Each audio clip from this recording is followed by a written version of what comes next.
Hoje nós sabemos que o brasileiro ele precisa de visto para vir para cá. Como que Sim. foi o seu processo? Você fez tudo sozinha ou se contratou alguma assessoria? Então, eu no Brasil, eu vinha para cá visitar, né? Porque meu irmão já morava aqui há um ano e meio, né? Então eu vim para cá algumas vezes como turista, antes de ele vir para cá também. Mas quando eu vim para cá mesmo para ficar, eu vim com visto de estudante. Daí eu peguei uma assessoria. Eu acho interessante pegar assessoria. Por quê? Porque tu nunca sabe como é que um vice-cônsul vai pensar. Então, uma pessoa que trabalha numa assessoria, que ela vai te dar uma assessoria, ela pensa com a cabeça dos americanos, entende? Porque ela já tem experiência disso. Então, eu acho super importante. Eu peguei uma agência no Sul, né, que toda a minha família fez com eles, e para mim foi muito bom, assim, para mim me deixou mais tranquila, porque eles checaram toda a documentação, eles fizeram o agendamento da entrevista, eu paguei a taxa para eles e todas essas coisas, então eu só cheguei no dia da entrevista e respondi o que tinha que ter sido respondido. O que é mais fácil, porque como eles já são credenciados com o consulado americano, tu já vai com a pastinha da assessoria, eles nem incomodam tanto assim. Eu acho que eles já ficam meio que sabendo que já está tudo ok, entende? Então eu peguei assessoria e indico todo mundo que queira pegar também. Para a galera que não sabe, né? Porque você disse que já tinha vindo com visto de turista e depois você veio como de estudante. Você Uhum. consegue falar para nós a diferença das duas entrevistas quando você participou da de turista para estudante, para a gente ver um pouquinho da diferença? Sim, então, quando eu fui para de turista, eles perguntaram para onde que eu ia ir, o que eu ia comprar. Eu disse que eu ia para Miami, porque era para onde eu sempre ia, Miami e Orlando, entende? Por causa dos outlets e tudo mais. Até o vice-cônsul assim, mas por que vai para lá? É tão longe, sabe? Porque, né? Mas a minha mãe, daí eu estava sempre com a minha mãe. Todos os vistos que eu peguei, sempre foi a minha mãe como responsável. Então, isso também ajudou. E a minha mãe daí eles como perguntaram também quem é que ia custear a viagem, né? Minha mãe disse que era ela mesma, eles pediram o comprovante de depósito de dinheiro na conta, minha mãe mostrou e pronto. Essa foi a primeira entrevista de turismo. Já a entrevista de estudante, eles perguntaram para onde a gente ia, quanto tempo a gente ia ficar, porque a minha mãe também veio com visto de estudante. Oh, que E porque interessante. minha mãe é 59 anos. Ó, Ela e desculpa te interromper, eu acho muito bacana você falar sobre isso, porque muita gente acha, Beatriz, que a idade é um limitador, que algo que vai impedir a pessoa de vir estudar aqui nos Estados Unidos. E pelo visto, não. Não, a minha mãe, na verdade, não falava uma palavra de inglês. Nada, assim. E o meu inglês era muito ruim, porque eu fiz inglês particular no Brasil, mas eu só botei dinheiro fora, tá, gente? Não façam inglês no Brasil, guardem o seu dinheirinho e vem estudar no exterior. Não precisa ser nem nos Estados Unidos, para qualquer lugar que se fala inglês, porque é onde tu realmente aprende, né?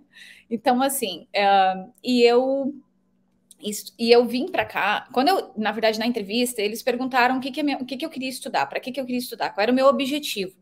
E eu disse que eu queria estudar 6 meses, porque eu queria ser voluntária na Copa, porque eu estava com um projeto no Brasil na época, de uma das agências que eu trabalhava, para fazer um projeto em Porto Alegre para a Copa, entende? E daí foi aonde eu falei isso, que eu queria ser voluntária para a Copa. E eles perguntaram novamente quem é que ia custear as passagens, eu mostrei os comprovantes de depósito da minha conta bancária, da minha e da minha mãe. E eles nos deram o visto e eu vim. Só que daí acabou que eu não voltei mais para o Brasil e eu acabei não fazendo mais o projeto da Copa. Tá certo. Não, a nossa vida muda muito quando a gente pisa aqui. Pode ficar Não, tranquila que a minha foi a mesma coisa. a minha vida mudou assim, ó, 360 graus é pouco, sabe? As pessoas dizem, só dá para dar 360 graus. Eu disse, não, mas tem que dar 720, porque foi exatamente isso que aconteceu com a minha. Não, e eu quero saber tudo o que aconteceu. Mas e no caso da sua mãe? Porque ela também veio como estudante. Uhum. Como que foi o caso dela? Assim, o que eles perguntaram para ela? Então, para mim, a nossa entrevista foi junta. Nós Ah, foi fomos juntas. junto? Exatamente, foi exatamente isso que eles perguntaram para nós duas. E sua mãe também queria, na época, fazer o voluntário? Voluntário e tudo mais, porque na verdade a minha mãe ia trabalhar com o setor de idosos e eu ia pegar crianças, né? Que interessante, cara. E assim, aí eles deram para vocês o visto por quanto tempo? Porque muita gente acredita que o visto de estudante tem um tempo determinado para ficar, ou às vezes o visto é uma coisa, o status é outra. Então varia. Porque o que acontece? Tu vai fazer faculdade, eles vão te dar mais ou menos um MBA, alguma coisa assim, eles vão te dar entre 2 anos, até 4 anos. Tá? O visto de estudante, ele só tem até 4 anos e tu pode renovar ele depois. O que agora eu não aconselho muito, porque está mais difícil por causa da pandemia, entende? Mas o meu eles deram durante um ano de estudante. entendeu? Porque daí eu poderia entrar e sair do país, tá? Mas como eu tinha curso pago por 6 meses, porque eu já vim com o curso pago, tudo direitinho, numa escola correta e tudo mais. Então é uma coisa também que as pessoas têm que entender isso. As pessoas têm que ter noção de pegar uma escola que ela é credenciada com a imigração, porque eles checam isso, gente. E se tu não tem um I-20, que é correto, que é o nosso papel de estudante, e tu não tem o correto, não é credenciado com a imigração, eles vão cortar o teu visto. Eu já vi várias escolas aqui que foram fechadas porque só estavam querendo segurar alunos pelo dinheiro, os alunos não iam para a escola, e daí eles só estavam mantendo o visto, que tem muita gente que faz isso, e daí o que aconteceu? A escola foi fechada, os professores foram demitidos e presos, e teve mais de 900 alunos de diferentes nacionalidades que perderam seus vistos e foram deportados. Visto de estudante é uma coisa muito séria. É uma coisa muito séria. Independente de onde tu vai estudar, é mais caro para a gente. Hoje eu estudo na UCLA, então eu pago muito mais caro do que qualquer imigrante, pessoa americano, né? Mas é muito sério. Tu tem que estar numa escola credenciada, tu tem que estar com uma escola segura, que tu vai ir para aula, ou que tu possa ficar em casa, porque agora, devido à pandemia, a gente pode ficar e ter mais facilidades, né, de quem já estuda, mas é muito sério isso. E é interessante você falar sobre isso, Beatriz, porque, de fato mesmo, um curso de inglês numa instituição de ensino, eu já ouvi falar que é um valor bem menor quando você estuda numa universidade, num ensino superior. Você sabe o motivo, assim, o porquê que é mais caro? Então, é porque a gente, na verdade, é que mantém as escolas, né? A gente é que mantém as pesquisas, se tu for parar para ver. A gente é que mantém os estudos, né, que eles precisam fazer, que os universitários precisam fazer. Na teoria é essa.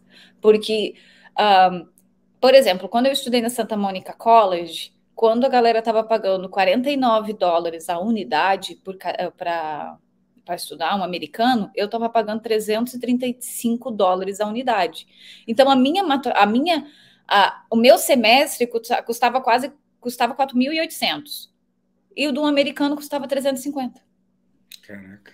Então, assim, eu é que pagava os professores na teoria, porque é onde eles tiram dinheiro.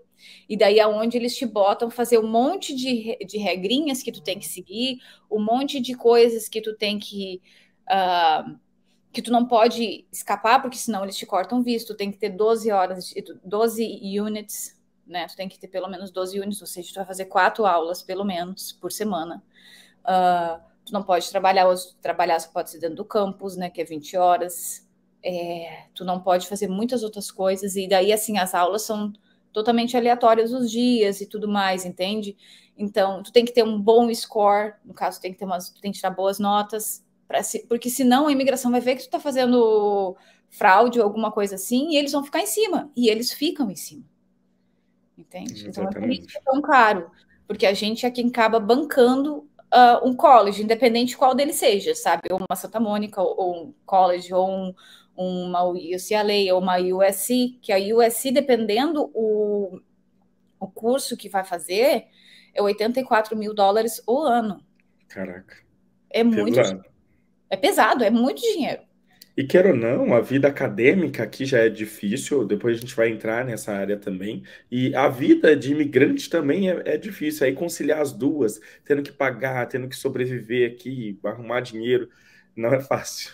Não, é que as pessoas não. É que aqui a vida. O sistema educacional dos Estados Unidos é completamente diferente do que a gente é acostumado no Brasil, né?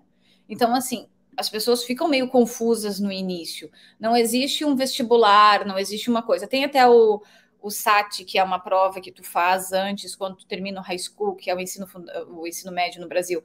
Só que é uma prova muito difícil também. E daí, dependendo do teu score, é onde uma universidade vai te aceitar ou não, né? É diferente do que tu simplesmente fazer uma prova para uma federal do Rio Grande do Sul ou do Rio de Janeiro, que é onde tu só vai estar concorrendo com aquelas pessoas. Na verdade, aqui tu vai estar concorrendo com os Estados Unidos inteiro, né? Então, e também o college, tu tem que obrigatoriamente tu tem que fazer umas cadeiras, independente da profissão que tu vai fazer ou não, tu tem que fazer algumas cadeiras que são cadeiras gerais, né? Tipo português, matemática, tudo mais. Eu tive que fazer álgebra. sendo que eu estudo cinema. Caraca, doido. Não, tipo, a minha vontade de fazer álgebra foi maravilhosa, né? Porque eu odeio álgebra. Tem quem goste daquilo. Eu também não sou bom com números, não. Não, meu irmão adora, porque ele é desenvolvedor de software, então daí já é diferente, entende? Quem gosta daquilo é uma coisa. Agora, eu detesto aquilo, eu não entendo nada. E eu era muito boa aluna em matemática, mas, tipo assim, na época que eu estudei no high school, né? Na época que eu fiz o ensino médio e tudo mais. Mas hoje eu não lembro de nada. E outra coisa, a medida do Brasil é em metros, é em centímetros, aqui é polegada. E eu vou saber o que é isso, menina. Aí caiu aquilo para mim. Eu olhei para o professor, tá bom, tu não sabe de onde eu vim? Aí ele olhou. E eles não sabem quase nada do Brasil. Não, eles não sabem nada, né? Então até a temperatura aqui é diferente, aqui é em Fahrenheit, e eu vivi a vida inteira em Celsius. E daí o pessoal olhar para mim, mas é que tu tá na América agora. Eu disse, mas que, cara, tu tem que entender uma coisa: só a América tem essa medida diferente, o resto do mundo é fora da caixa, e a gente anda diferente. Vocês têm que entender que vocês têm que saber os dois para explicar pra gente. Eles riam de mim.